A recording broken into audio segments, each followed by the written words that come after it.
A bear in overalls named Billy Bob is standing in a warehouse in Orlando, Florida, and he is singing to no one. There's no audience, no children, no pizza, no birthday parties, no restaurant around him at all. Just a concrete floor, some other retired animatronic animals, and the man who built him running the show for a camera. The bear's mouth moves in perfect sync with the words. His eyebrows lift, his head tilts. His hands work the neck of a bass guitar. He is, by any measure, performing, pouring himself into a song with the same warmth and personality he had in 1983, when a few million American kids watched him do it every weekend. And he is doing it for an empty room, because the restaurants he lived in were erased from the face of the earth, deliberately, by the company that owned him. That's ShowBiz Pizza Place. And the reason nobody remembers it, the reason it's the great vanished restaurant of American childhood, the one that just quietly disappeared while its near twin lived on, is not the usual reason. ShowBiz didn't go bankrupt. It didn't lose to a competitor. It didn't get abandoned by its customers or strangled by debt or made obsolete by a changing world. ShowBiz Pizza vanished because it won a war, and then, having won, it decided to erase itself. It took the single most beloved, most advanced, most soulful thing it had, a band of animatronic animals that people loved with a genuinely startling intensity, and it deliberately tore that thing out of every one of its restaurants and threw it away because of a fight over who owned the copyright. This is a story about a business that killed the best thing it had on purpose, and it's a story about the man who built that thing, who refused to sell it, and who has spent the last 30 years keeping it alive in a warehouse for an audience that mostly isn't there. And it has one of the strangest endings of any dead American chain, because the restaurant died and the band didn't. The band went underground and became a cult, and then a legend, and then, of all things, the seed of one of the biggest horror franchises of the modern era. Billy Bob outlived the company. That's the whole story, and it's genuinely one of the weirdest in American business. Let me back up to how a hotel magnate ended up owning a robot bear. The man who started ShowBiz Pizza was named Robert Brock, and he was not a restaurant guy or an entertainment guy. He was a hotel magnate, the founder of Residence Inns, a man who built and ran physical locations at scale, exactly the kind of operator you'd want if you were trying to expand a chain across the country fast. And in the late 1970s, Brock signed a deal to do exactly that, for somebody else's concept. That concept was Chuck E. Cheese. Nolan Bushnell, the founder of Atari, the man who made Pong, had opened the first Chuck E. Cheese's Pizza Time Theater in 1977, and it was a genuine sensation. Pizza, arcade games, and a stage of animatronic characters all under one roof, a place built entirely for children. Bushnell wanted to expand fast, and Brock, the hotel man who knew how to build locations at scale, signed on to develop a big batch of Chuck E. Cheese franchises across the country. And then Brock did something that turned a business partnership into a decades-long war. He went to the restaurant, experienced the concept, understood exactly how it worked, and decided to build his own version instead. His own competing chain, same fundamental idea: pizza, arcade games, animatronic animals on a stage. Rather than franchise Bushnell's concept, he'd compete with it, using everything he'd just learned about how it was done. There's a bitter irony worth marking here, one that echoes all the way through the story. ShowBiz Pizza was itself born from a kind of appropriation. Brock took Bushnell's idea, the thing he'd signed on to help spread, and made it his own instead. The chain that would one day erase a creator's work to seize control of it began its life by a businessman seizing a concept he'd been trusted to franchise. That doesn't make what happened to Fector right. Two wrongs never make that math work, but it does tell you something about the DNA of the company from the very start. ShowBiz was, from birth, an operation built on the principle that a good idea belongs to whoever has the power to take it, not to whoever made it. Brock built the company by taking Bushnell's concept. The company ended by taking Fector's characters. The founding sin and the fatal sin were the same sin committed by the same kind of thinking, 13 years apart. But here's where showbiz becomes its own thing, and here's where the real hero of this story walks in. Because Brock didn't just copy Chuck E. Cheese's robots. He went and found a better robot maker. He partnered with a company in Orlando called Creative Engineering, run by a young inventor named Aaron Fechter. Fechter is the soul of this entire story, so it's worth stopping on him. He was a mechanical engineer and inventor, a genuine tinkerer, the kind of restless creative mind that produces a dozen ideas for everyone that works. He'd been involved in the early development of Whack-A-Mole, the arcade staple. His company had originally intended to build fuel-efficient vehicles before it drifted into animatronics. And what Fechter built for showbiz was not a copy of anything. It was, by a real margin, the most advanced and most characterful animatronic entertainment anybody had put in a restaurant. He called it the Rock-afire Explosion. The Rock-afire Explosion was a full band of life-sized animatronic characters, and I want to describe them properly because their quality is the whole reason this story hurts. There was Billy Bob Broccoli, the lead, a bear in overalls, a gentle hillbilly, the mascot of the whole chain, on bass and vocals.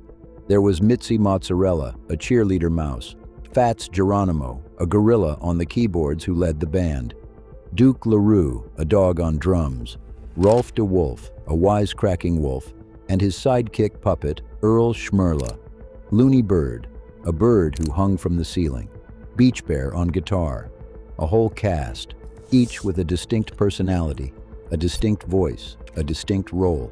And the technology Fechter built into them was genuinely ahead of its time. Where most animatronics of the era used stiff fabric masks with limited movement, Fechter used latex, flexible latex faces stretched over the moving mechanisms underneath, which meant the characters could actually make facial expressions. They could smile, they could raise their eyebrows, they could emote. That doesn't sound like much until you see the difference. A fabric-masked robot is a mannequin that moves its mouth, but a latex-faced Rock-afire character has a face that lives, that reacts, that seems to feel what it's singing. Fechter's characters had an emotional range that his competitors didn't, and children who read faces before they read anything else felt that difference even if they couldn't name it. He went further. He programmed some of the characters so precisely that they could move in genuine rhythm with the music. So precisely that it was theoretically possible for them to actually play the melodies on their instruments, not just mime along. The band performed medleys of real rock and pop and country songs, plus original compositions that Fechter and his team wrote themselves. And Fechter didn't just build the robots. He wrote the skits. He voiced characters. He was the voice of Billy Bob, of Rolf, of Looney Bird. He programmed the show tapes. This was not a contractor filling an order. This was an artist pouring himself into a creation, building a whole cast of characters he loved, giving them voices and jokes and songs and faces that could feel. And to understand why this mattered so much, you have to understand what a ShowBiz Pizza actually was as an experience, because it wasn't a restaurant with a show in it. The show was the reason you came. Picture the room, dim, loud, packed with kids, the smell of pizza and the electronic chatter of 100 arcade games. And then, at the appointed time, the lights would shift, and the curtains would open on the main stage, and the Rock-afire Explosion would come to life. Not one stage either.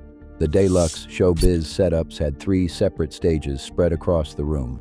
Billy Bob and part of the band on one, Rolf and Earl on another, Looney Bird dropping down from the ceiling, so the whole room became the theater and the show happened all around you. To a small child, this was overwhelming in the best way. These weren't screens. These were huge, physical, present creatures, bigger than you, right there, looking at you, singing to you. And the birthday kid genuinely believed for the length of a song that a band of animal musicians had gathered in a pizza restaurant specifically to celebrate them. That's a powerful thing to give a 5-year-old. It lodged deep. It's why grown adults get emotional about a bear in overalls. Because for them, Billy Bob isn't a robot. He's a specific feeling from a specific age, the feeling of being exactly where the magic was. That's what ShowBiz Pizza had. Not a knockoff of Chuck E. Cheese, but something better, more advanced, more expressive, more alive. made by a man who genuinely cared about it. And for a while in the early 1980s, ShowBiz and Chuck E. Cheese went at each other as direct rivals, two nearly identical pizza arcade animatronic chains born from the same broken partnership competing across America. There were lawsuits over how similar the concepts were, settled in the early 80s. And for kids growing up in that era, you were often a ShowBiz kid or a Chuck E. Cheese kid depending on which one your town had, and the ShowBiz kids will tell you to this day that the Rock-afire Explosion was better. Not a little better. Better in a way that mattered, that stuck, that they still feel. Then the war took its strangest turn, and it turned in ShowBiz's favor. Completely. In 1984, Chuck E. Cheese's parent company, Bushnell's Pizza Time Theater, went bankrupt. The video game crash of the early 80s had hammered it, along with aggressive overexpansion, and the original, the pioneer, the concept ShowBiz had copied, collapsed. And ShowBiz's parent company, Brock's Operation, bought it out of bankruptcy. The imitator swallowed the original. The two companies merged into one, ShowBiz Pizza Time, Inc., which now owned both chains. Its own ShowBiz Pizza Place locations with the Rock-afire Explosion and the Chuck E. Cheese locations with their characters. Think about the position ShowBiz was in after 1984. It had won, comprehensively. It had started as the copycat and ended up owning its rival outright. It had the better animatronics, the more advanced technology, the more beloved band, and now it had both brands under one roof. If you'd asked in 1985 which of these two would survive and which would vanish, the obvious answer, the almost inarguable answer, was that ShowBiz and its superior Rock-afire Explosion would be the future and Chuck E. Cheese would fade. And ShowBiz was doing well as a business, which is important to establish because it kills the easy assumption that the chain must have been failing. It wasn't. Under the new leadership after the merger, ShowBiz Pizza Time modernized aggressively and smartly. A man named Richard Frank took over the restaurant division in the mid-80s and made a raft of sensible changes based on actual customer research. Brighter lighting, so the places felt less like a dark arcade and more like somewhere a parent wanted to be. A redesigned menu, table service, self-serve fountain drinks, better rides, dedicated toddler areas. The company was thinking hard about how to appeal to young children and their parents, and it was working. In 1989, ShowBiz Pizza Time went public, launched on the stock market, a real, growing, publicly traded company. This was not a chain circling the drain. This was a healthy, expanding business that had won its category and was getting sharper every year, which makes what it did next not a desperate act of a dying company, but a deliberate choice by a successful one. That distinction matters enormously because it means the erasure of the Rock-afire Explosion wasn't forced by circumstance. It was chosen freely from a position of strength. The exact opposite happened. And the reason it happened is a fight over ownership, a fight that ShowBiz started and that Aaron Fechter, to his enormous credit and his enormous cost, refused to lose. Here's the conflict at the heart of everything. ShowBiz owned the restaurants, but it did not own the Rock-afire Explosion. Aaron Fechter and creative engineering owned the Rock-afire Explosion. The characters, the copyrights, the licensing, all of it belonged to the man who created them. ShowBiz had the band in its restaurants, but it was Fechter's band. And that arrangement, which had worked fine when the two companies were partners, became intolerable to ShowBiz once it was a big public company that wanted total control. Because ShowBiz wanted to do things with the characters. After the merger, new management came in. A man named Richard Frank took over the restaurant division and started making changes to modernize the chain and appeal to younger kids and their parents. And part of that meant controlling the show, reprogramming the characters, changing the skits, producing new content, using the band however the company saw fit. But they couldn't fully do that because Fechter owned the creative rights. There was friction constantly. ShowBiz wanted Fechter and creative engineering to do work he didn't want to do. Produce content for the Chuck E. Cheese side, make replacement parts for the other chain's animatronics. And Fechter refused because his loyalty was to his own creation, the Rock-afire Explosion. not to the whole corporate machine. The friction had a specific, revealing history to it. At one point in the mid-80s, the company maneuvered to gain the ability to program the characters and replicate their voices itself, meaning it could make changes to the skits, alter the shows, control the content, even though Fector still technically owned the characters. That's a genuinely uncomfortable thing for a creator. Your characters are still yours on paper, but someone else can now put words in their mouths and move them however they like. Then in 1986, for the centennial of the Statue of Liberty, Creative Engineering produced a special Liberty show, and as a result of that work, ShowBiz returned the recording rights, the ability to voice the characters, back to Fector. But it kept the programming rights. So the tug-of-war was constant and granular, rights passing back and forth, the company always angling for more control over a creation it didn't fully own, the creator always trying to hold his ground. It was an unstable, deteriorating relationship, and both sides could feel it heading somewhere bad. So, in 1988, ShowBiz made Fector an offer. It offered to simply buy the Rock-afire Explosion outright, the characters, the rights, everything. Buy the whole thing and own it completely, so it could do whatever it wanted with the band forever, with no inventor in the way. And Aaron Fector said no. This is the pivot of the entire story, the single decision everything turns on, and I want to be fair to it from every angle, because it's genuinely complicated. Fector refused to sell. By his account, ShowBiz wanted to own his copyrights and licensing, but wasn't offering real monetary compensation for them. Wasn't willing to pay what the creation was worth. And beyond the money, these were his characters. He'd built them, voiced them, written for them, loved them. Selling them outright meant handing his life's work to a corporation that would reprogram them and control them and change them into whatever served the business. With Fector cut out entirely, he wouldn't do it. He held the line. The Rock-afire Explosion was his, and he refused to sign it away. You can see it as principled artistic integrity. A creator protecting his creation from being taken over and hollowed out by people who didn't love it. That's the romantic reading, and there's real truth in it. You can also see it as a business miscalculation of catastrophic proportions because of what ShowBiz did in response. Both readings are correct at once, and the collision between them is the tragedy.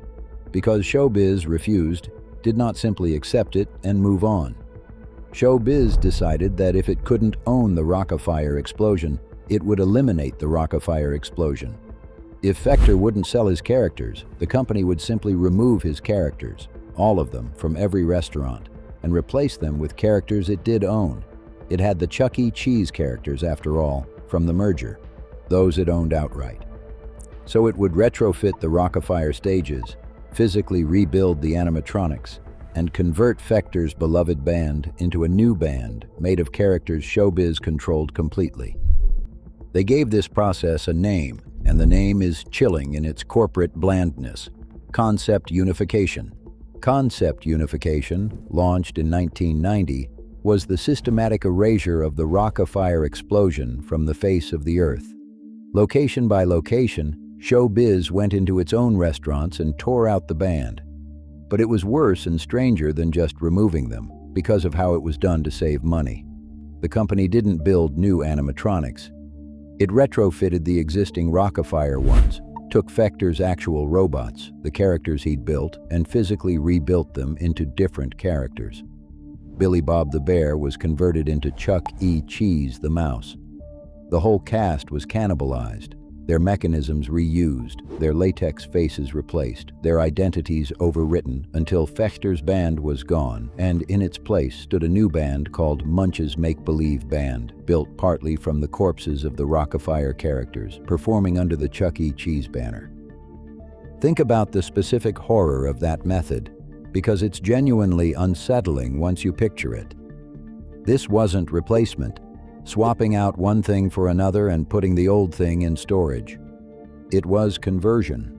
The very same physical robot that had been Billy Bob, that a child had hugged and talked to and believed in, got its face peeled off and its body rebuilt on the same frame into a mouse it had spent years competing against. The skeleton stayed, the soul got overwritten. It's the animatronic equivalent of taxidermy performed on something still, in some sense, in use. The actual bodies of the beloved characters reanimated as the characters that replaced them. For the technicians doing the work, and later for the fans who learned exactly how it was done, there's something faintly ghoulish in it, a robot possessed by the identity of its own conqueror. And it was chosen for the most mundane reason imaginable. Retrofitting existing machines was cheaper than building new ones. So the erasure wasn't even done with the dignity of a clean break. It was done on a budget by reusing the bodies. And they didn't just change the robots, they changed everything. The Rock-afire characters were eliminated from the merchandise, the branding, the marketing, the whole identity of the chain. And then the final step, all the ShowBiz Pizza Place locations were renamed. They became Chuck E. Cheese's. The ShowBiz name itself, the whole brand, was erased. By 1992, the conversion was essentially complete. Every ShowBiz pizza place in America was now a Chuck E. Cheese. The company that had started as the copycat, that had beaten and bought the original, chose in the end to take the original's name and identity and paint it over its own. ShowBiz Pizza Time, Inc. renamed itself CEC Entertainment. ShowBiz Pizza Place, as a brand, as a name, as a thing that existed in the world, was gone. Sit with the strangeness of that, because it's what makes ShowBiz unique among all the dead American chains. ShowBiz didn't lose. It won every battle. It outbuilt its rival with better technology.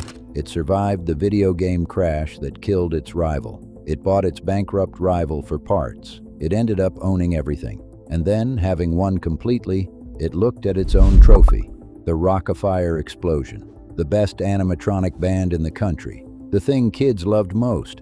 And it destroyed that trophy on purpose and took its dead rival's name and erased itself. It's a suicide disguised as a victory.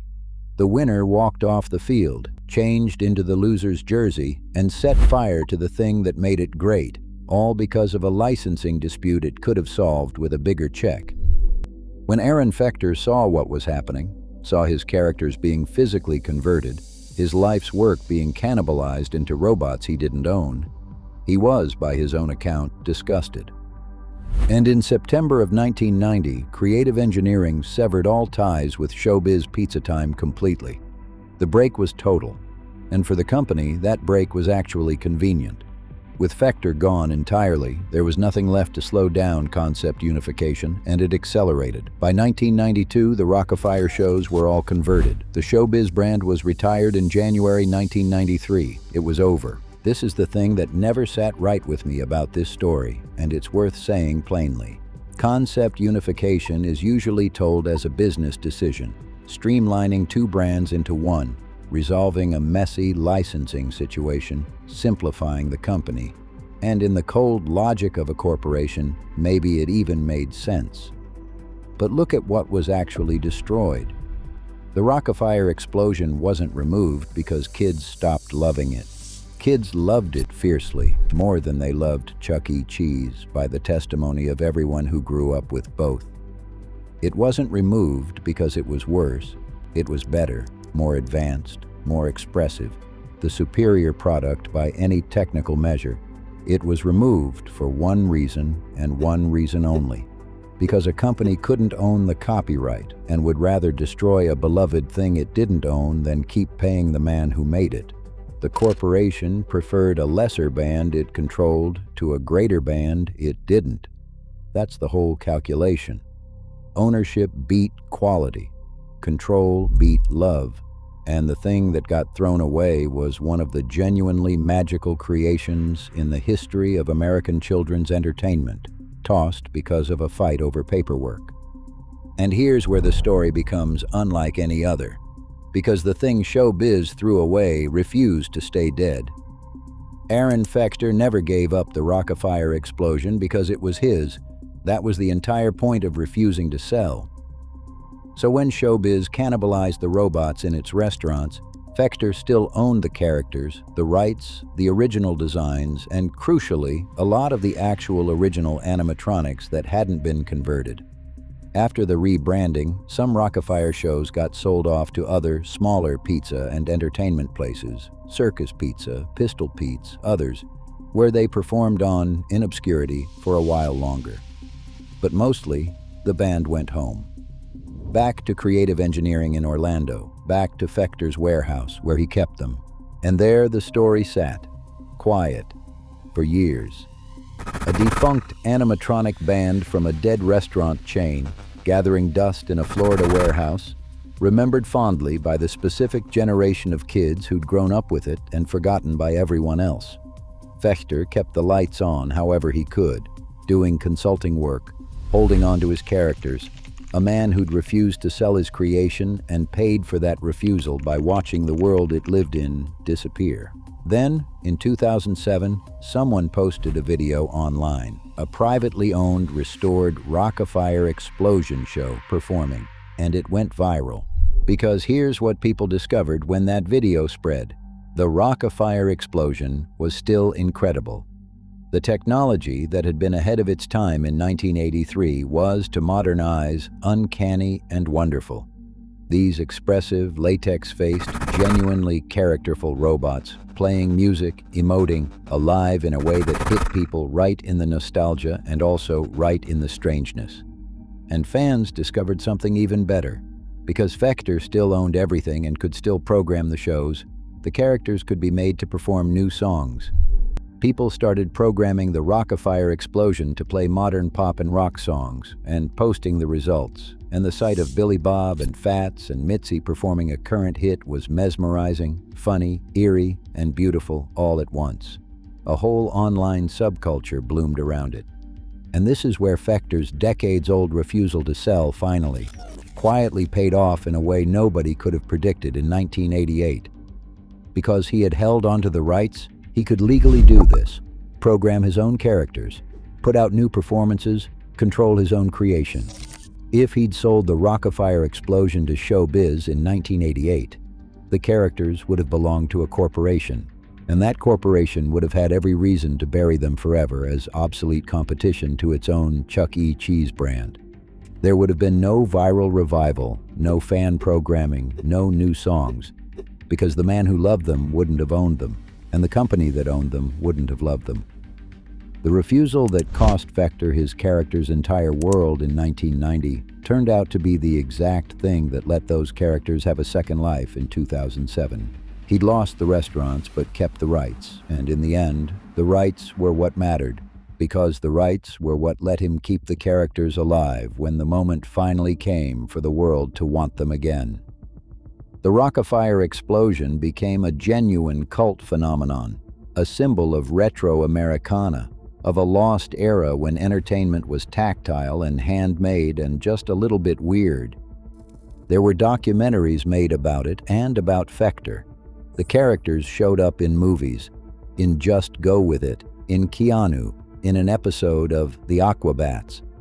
Some of the animatronics were even used in promotional material for Deadpool 2, reportedly without Fechter's permission, though he was cheerfully grateful for the free exposure.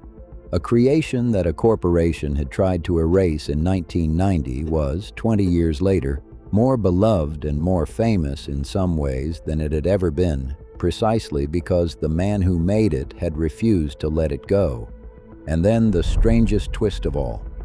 The Rock-afire Explosion and the whole uncanny world of malfunctioning, staring, singing restaurant animatronics that ShowBiz Pizza had pioneered became one of the acknowledged inspirations for Five Nights at Freddy's, the horror video game franchise about haunted animatronic characters in a pizza restaurant that come alive at night. Five Nights at Freddy's became a global phenomenon. Games, books, a hit movie, a merchandising empire, one of the biggest horror properties of the modern era, built entirely on the specific eerie magic of pizza restaurant animatronics. The exact thing ShowBiz Pizza had created and then thrown away, the uncanny, alive but not alive robot band in the pizza place, became, a generation later, the foundation of a billion-dollar horror franchise. ShowBiz destroyed the Golden Goose, and the Golden Goose came back as a ghost and haunted the entire culture. There's a real poetry in why the animatronics translated so perfectly into horror, and it circles right back to Fechter's original genius. The thing that made the Rock-afire Explosion special in 1983 was that the characters were almost alive. The expressive latex faces, the emoting, the way they seemed to look at you and feel things. That near aliveness is exactly what makes an animatronic frightening in the dark. The uncanny valley cuts both ways. A robot lifelike enough to delight a child in a bright room is a robot lifelike enough to terrify that same person in an empty one. Fechter had built machines that lived on the knife's edge between charming and eerie, and for a generation of kids that edge read as wonder. When those same kids grew up, the memory curdled just slightly, the too-fixed smile, the eyes that tracked you, the mechanical lurch of a thing pretending to be alive. And out of that curdled nostalgia came a horror empire. Five Nights at Freddy's is, in a real sense, the collective nightmare version of the exact dream ShowBiz Pizza had sold. The company had manufactured something powerful enough to become both a generation's favorite memory and its favorite nightmare, and then decided that powerful thing wasn't worth a licensing fee. So where does that leave ShowBiz Pizza Place, the restaurant, the brand, the chain? Nowhere. It's gone. Utterly. There is no ShowBiz Pizza Place anywhere on Earth. Every location became a Chuck E. Cheese in 1992, and Chuck E. Cheese carried on, through its own later troubles, its own bankruptcies, its own decline, as the survivor, the brand that lived, while ShowBiz, the company that had beaten it and bought it and owned it, exists now only as a memory and a Wikipedia page and a specific ache in the chests of the people who were ShowBiz kids. The chain that won the war erased itself so thoroughly that most people today have never heard the name and assume, if they think about it at all, that Chuck E. Cheese was always the only one. That's why ShowBiz quietly vanished. Not because it failed, because it succeeded and then chose erasure. It's the only dead American restaurant chain I can think of that disappeared not through weakness, but through victory, that conquered its rival and then decided to become its rival, wiping its own name and its own best creation off the map in the process. The quiet of its vanishing is the quiet of something that was deliberately painted over, not something that collapsed. There was no dramatic bankruptcy of the ShowBiz brand, no final closure, no last location. There was just a corporate decision to stop existing, executed location by location, until one day the name was simply gone and a mouse stood where the bear used to be. Here's what I keep coming back to. The real story of ShowBiz Pizza isn't the restaurant at all. The restaurant was just the stage. The real story is a fight between two ways of valuing a creation. The corporation that saw the Rock-afire Explosion as an asset to be owned and controlled, and the inventor who saw it as a work of art to be protected and loved. The corporation had the money and the power and the restaurants, and it used all of it to destroy what it couldn't own. The inventor had nothing but the rights and the refusal, and he used those to save what he'd made, even though saving it meant watching its whole world disappear. And in the very long run, the run that stretches past 1992, past the erasure, into the viral videos and the documentaries and Five Nights at Freddy's, the inventor won. Not financially. Fechter never got rich, spent years scraping by. But the thing he refused to sell is still here, still his, still performing. Billy Bob still sings. The characters ShowBiz cannibalized into Chuck E. Cheese robots are corporate property, interchangeable, forgotten. The characters Fechter held on to are cult legends, movie stars, the acknowledged ancestors of a global horror franchise, beloved by people who weren't even born when the last ShowBiz closed. The corporation owned everything and ended up with a forgotten name. The inventor owned almost nothing and ended up with an immortal creation. The restaurant vanished. The bear didn't. He's still out there, in that warehouse in Orlando, in overalls, working the neck of a bass guitar, his latex face lifting into a smile his corporate cousins can't make anymore. He's singing to an empty room, or to a camera, or to whoever wanders in, the same way he sang to a few million kids a weekend 40 years ago. The company that owned his whole world decided he wasn't worth what the man who made him was asking, and tore his world down rather than pay it. And Billy Bob just kept singing anyway, because the man who gave him his voice never stopped believing he was worth keeping. That's why America's weirdest restaurant quietly vanished. It vanished because it won, and then it couldn't stand to share the credit. Couldn't stand to keep paying the artist whose work made it great. So it burned the work and took a dead rival's name and called the whole thing efficiency. And the only thing that survived the fire was the one thing it never managed to own. A bear in overalls, singing in a warehouse, immortal precisely because the corporation decided he wasn't worth the price. There's a lesson in it that goes past pizza and robots, and it's the reason this story stays with people. A corporation can own almost anything. It can own the buildings, the brand, the machines, the name over the door. It can even own the physical bodies of the characters and rebuild them into whatever it wants. But there's one thing it can't take by force or buy at a discount, and that's the love of the person who made the thing. ShowBiz had all the power and all the money and all the restaurants, and it used every bit of it to control the Rock-afire Explosion, and it failed because the one asset that actually mattered, the creator's devotion to his creation, was never for sale at the price ShowBiz was willing to pay. So the company got everything it could seize and lost the only thing that made any of it worth having. And Fector, who got seized from, kept the one thing that couldn't be taken, and in the end, that one thing outlasted the entire company. Diggity-dee to that. The restaurant's gone. Long live the band.